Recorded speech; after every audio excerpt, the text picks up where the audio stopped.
Dalam 3 menit, kita bakal kupas tuntas Mitsubishi Pajero Sport Gen 2 tahun 2009 hingga 2015. Mulai dari varian dan spesifikasi, kelebihan dan kekurangan, konsumsi BBM hingga pajak tahunannya. Pada tahun 2009, awalnya hanya ada varian GLX 4x4 MT serta Exit 4x2 dan 4x4 AT.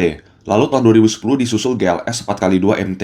Saat itu, semua varian dibekali mesin 4D56 2500cc Common Rail turbo diesel 4 silinder.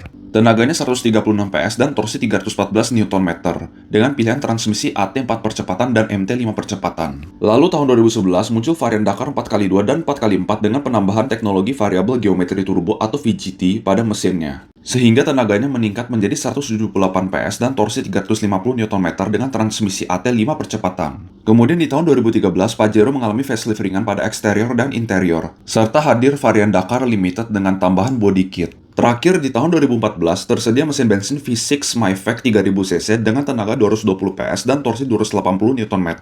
Sekarang kita bahas fitur berdasarkan variannya. GLX sebagai tipe terbawah masih menggunakan interior fabric, AC knop putar seperti kompor dan rear defogger, setir tanpa tombol, tidak ada layar MID, velg 16 inci, lampu depan halogen, dan spion belum retract. Di atasnya ada GLS dengan tambahan AC auto climate control, audio switch di setir, spion retract, dan velg 17 inci. Selanjutnya varian Exit dengan perbedaan hanya pada interior berwarna beige dengan material kulit. Pada tipe tertinggi Dakar mendapatkan sentuhan kemewahan seperti pedal shift, headlamp washer, lampu dengan HID, sunroof, serta warna interiornya hitam. Untuk varian Dakar 4x4-nya, tahun 2011 warnanya merah burgundi dan setelah facelift 2013 berubah menjadi coklat. Sekarang kita bahas kelebihannya. Pertama, varian 4x4-nya saat ini paling affordable dan fungsional, serta bukan full-time all-wheel drive seperti Fortuner, sehingga lebih fleksibel untuk penggunaan harian maupun off-road. Kedua, pilihan variannya beragam sehingga bisa disesuaikan dengan kebutuhan konsumen. Misalnya GLX untuk mobil proyek dan tidak ingin banyak fitur, GLS bagi penggemar transmisi manual,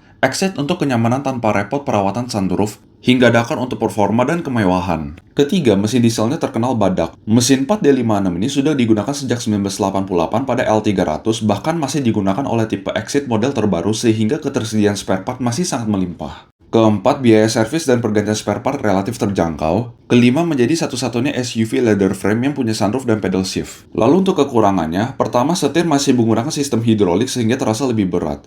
Kedua, handling lemu khas SUV tapi bantingannya keras sehingga menjadi kurang nyaman. Ketiga, tenaga di bawah RPM 2000 terasa kurang responsif dan turbo lag cukup berasa terutama pada varian non-VGT. Keempat, belum tersedia tombol door lock dan fitur auto lock. Keenam, tidak ada oil cooler pada transmisi dan hanya menggunakan radiator sehingga mesin berisiko overheat saat penggunaan berat. Untuk konsumsi BBM dalam kota bisa 8 hingga 10 km per liter, sedangkan kombinasi tol itu sekitar 12 hingga 13 km per liter. Untuk pajak tahunannya di kisaran 4,4 juta hingga 6,8 juta. Semoga cukup informatif buat yang berencana beli mobil ini. Silahkan komen jika ada yang kurang dan follow untuk informasi mobil lainnya.